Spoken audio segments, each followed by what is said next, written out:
गुरुदेव हृदय विराजो। जय बालाजी महाराज की जय। आज हम आपको सुना रहे हैं श्रीमद् भागवत पुराण का प्रथम स्कंद का 3रा अध्याय, भगवान के अवतारों का वर्णन। श्री सूत जी कहते हैं, सृष्टि के आदि में भगवान ने लोकों के निर्माण की इच्छा होते ही उन्होंने महत्तत्व आदि से निष्पन्न पुरुष रूप ग्रहण किया। उसमें 10 इंद्रियां, 1 मन और 5 भूत, ये 16 कलाएं थी। उन्होंने कारण जल में शयन करते हुए जब योग निद्रा का विस्तार किया, तब उनके नाभि सरोवरों में से एक कमल प्रकट हुआ और उस कमल से प्रजापतियों के अधिपति ब्रह्मा जी उत्पन्न हुए। भगवान के उस विराट रूप के अंग प्रत्यंग में ही समस्त लोकों की कल्पना की गई है और वह भगवान का विशुद्ध सत्वमय श्रेष्ठ रूप है। योगी लोग दिव्य दृष्टि से भगवान के उस रूप का दर्शन करते हैं। भगवान का वह रूप हजारों पैर, जांघें, भुजाएं और मुखों के कारण अत्यंत विलक्षण है। उसमें सहस्त्रों सिर, हजारों कान, हजारों आँखें और हजारों नासिकाएं हैं। हजारों मुकुट, वस्त्र और कुंडल आदि आभूषणों से वह उल्लसित रहता है। भगवान का यही पुरुष रूप, जिसे नारायण कहते हैं। बोलो श्री कृष्ण भगवान की जय। लक्ष्मी नारायण भगवान की जय। अनेक अवतारों का अक्षय कोश है। इसी से सारे अवतार प्रकट होते हैं। इस रूप के छोटे से छोटे अंश से देवता, पशु, पक्षी और मनुष्य आदि योनियों की सृष्टि होती है। उन्हीं प्रभु ने पहले कौमार सर्ग में सनक, सनंदन, सनातन और सनत कुमार, इन 4 ब्राह्मणों के रूप में अवतार ग्रहण करके अत्यंत कठिन अखंड ब्रह्मचर्य का पालन किया।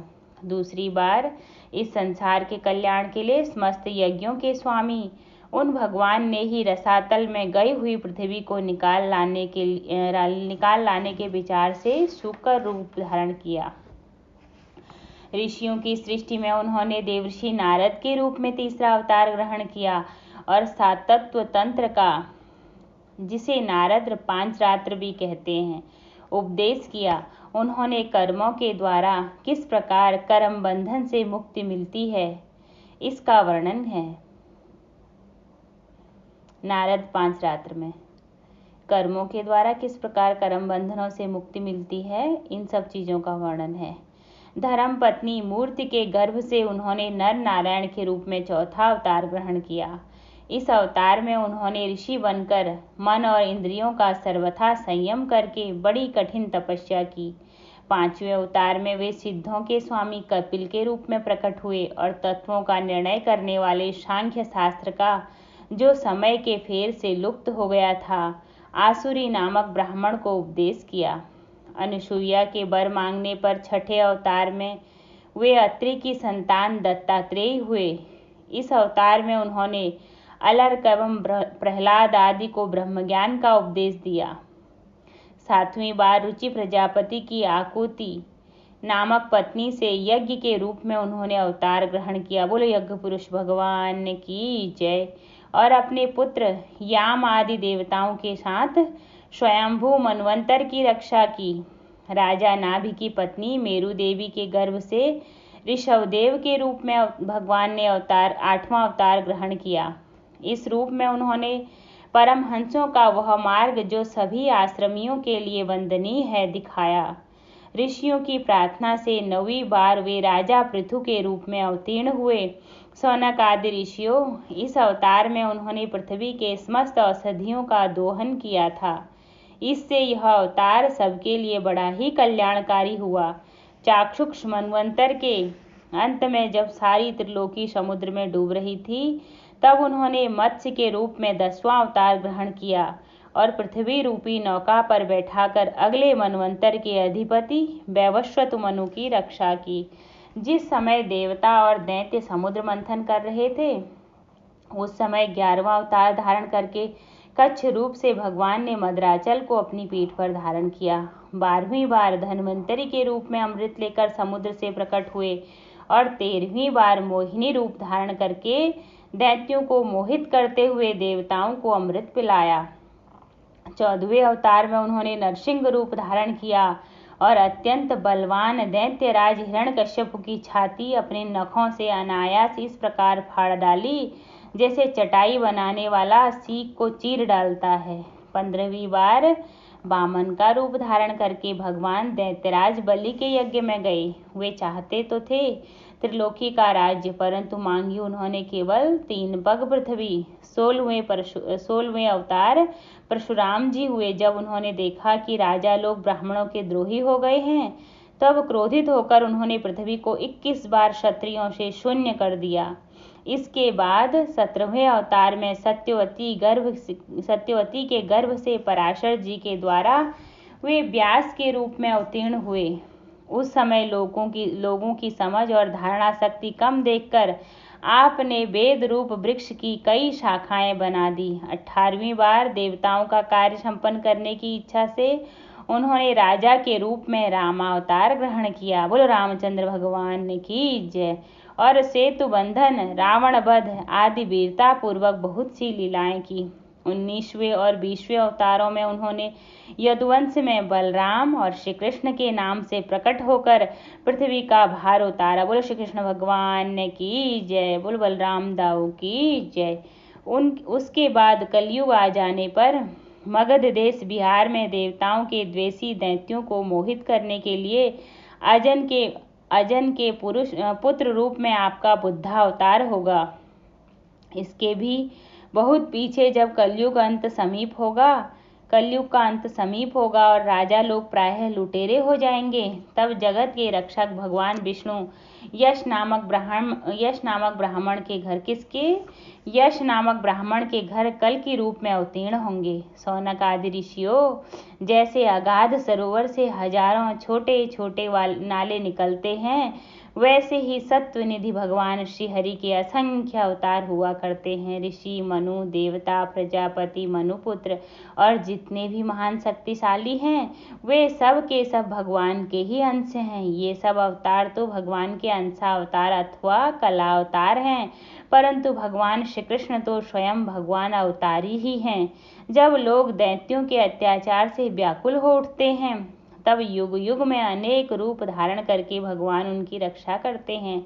भगवान के दिव्य जन्मों की यह कथा अत्यंत गोपनीय और रहस्यमयी है। जो मनुष्य एकाग्र चित्त से नियम पूर्वक सायंकाल और प्रातःकाल प्रेम से इनका पठन करता है, वह सब दुखों से छूट जाता है। प्राकृतिक स्वरूप रहित चिन्मय भगवान का जो यह स्थूल जगदाकार रूप है, यह उनकी माया के महत्त्व आदि गुणों से भगवान में ही कल्पित है। जैसे बादल वायु के आश्रय रहते हैं और धूसरपना धूल में होता है, परंतु अल्प बुद्धि मनुष्य बादलों का आकाश में और धूसरपने का वायु में आरोप करते हैं, वैसे ही अविवेकी पुरुष सबके साक्षी आत्मा में स्थूल दृश्य रूप जगत का आरोप करते हैं। इस स्थूल रूप से परे भगवान का एक सूक्ष्म अव्यक्त रूप है, जो न तो स्थूल की तरह आकार आदि गुणों वाला है और न देखने सुनने में ही आ सकता है। वही सूक्ष्म शरीर है। आत्मा का आरोप या प्रवेश होने से यही जीव कहलाता है। सूक्ष्म शरीर के अंदर आत्मा का प्रवेश होने से ही यही जीव कहलाता है और इसी का बार बार जन्म होता है। उपयुक्त सूक्ष्म और स्थूल शरीर अविद्या से ही आत्मा में आरोपित हैं। जिस अवस्था में आत्म स्वरूप के ज्ञान से यह आरोप दूर हो जाता है, उसी समय परब्रह्म का साक्षात्कार हो जाता है। तत्वज्ञानी लोग जानते हैं कि जिस समय यह बुद्धि रूपा परमेश्वर की माया निवृत्त हो जाती है, उस समय जीव परमानंदमय हो जाता है और अपनी स्वरूप महिमा में प्रतिष्ठित होता है।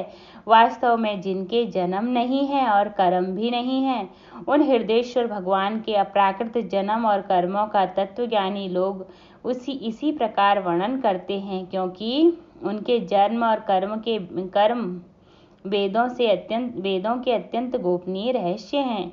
भगवान की लीला अमोघ है। वे लीला से ही इस संसार का सृजन, पालन और संहार करते हैं, किंतु इसमें आसक्त नहीं होते। प्राणियों के अंतःकरण में छिपे रहकर ज्ञानेंद्रिय और मन के नियंता के रूप में अनेक विषयों को ग्रहण भी करते हैं, परंतु उनसे अलग रहते हैं। वे परम स्वतंत्र हैं। ये विषय कभी उन्हें लिप्त नहीं कर सकते। जैसे अनजान मनुष्य जादूगर अथवा नट के संकल्प और वचनों से की हुई करामात को नहीं समझ पाता, वैसे ही अपने संकल्प और वेद वाणी के द्वारा भगवान से प्रकट किए हुए इन नाना नाम और रूपों को तथा उनकी लीलाओं को कुबुद्धि जीव बहुत सी तर्क युक्तियों के द्वारा नहीं पहचान सकता। चक्रपाणि भगवान की शक्ति और पराक्रम अनंत है, उनका कोई थाह नहीं पा सकता। वे सारे जगत के निर्माता होने पर भी उससे सर्वथा परे हैं। उनके स्वरूप को अथवा उनकी लीला के रहस्य को वही जान सकता है जो नित्य निरंतर निष्कपट भाव से उनके चरण कमलों की दिव्य गंध का सेवन करता है, सेवा भाव से उनके चरणों का चिंतन करता रहता है। शौनक आदि ऋषियों, आप लोग बड़े ही सौभाग्यशाली तथा धन्य हैं, जो जिस जीवन में और विघ्न बाधाओं से भरे हुए इस संसार में समस्त लोकों के स्वामी भगवान श्री कृष्ण से वह सर्वात्मक आत्म भाव एवं अनिर्वचनीय अनन्य प्रेम करते हैं, जिससे फिर इस जन्म मरण रूप संसार के भयंकर चक्र में नहीं पड़ना होता है। भगवान वेदव्यास ने यह वेदों के समान भगवत चरित्र से परिपूर्ण भागवत नामक पुराण बनाया है। उन्होंने इस श्लाघनीय, कल्याणकारी और महान पुराण को लोगों के परम कल्याण के लिए अपने आत्मज्ञान शिरोमणि पुत्र को ग्रहण कराया। इसमें सारे वेद और इतिहासों का सार संग्रह किया गया है। सुखदेव जी ने राजा परीक्षित को यह सुनाया। उस समय वे परम महर्षियों से घिरे हुए आमरण अनशन का व्रत लेकर गंगा तट पर बैठे हुए थे। भगवान श्री कृष्ण जब धर्म, ज्ञान आदि के साथ अपने परम धाम को पधार गए, तब इस कलयुग में जो लोग अज्ञान रूपी अंधकार से अंधे हो रहे हैं, उनके लिए यह पुराण रूपी सूर्य इस समय प्रकट हुआ है। शौनक आदि ऋषियों, जब महान तेजस्वी श्री सुखदेव जी महाराज वहाँ इस पुराण की कथा कह रहे थे, तब मैं भी वहाँ बैठा था। वही मैंने उनकी कृपा पूर्ण अनुमति से इसका अध्ययन किया। मेरा जैसा अध्ययन है और मेरी बुद्धि ने जिस प्रकार इसको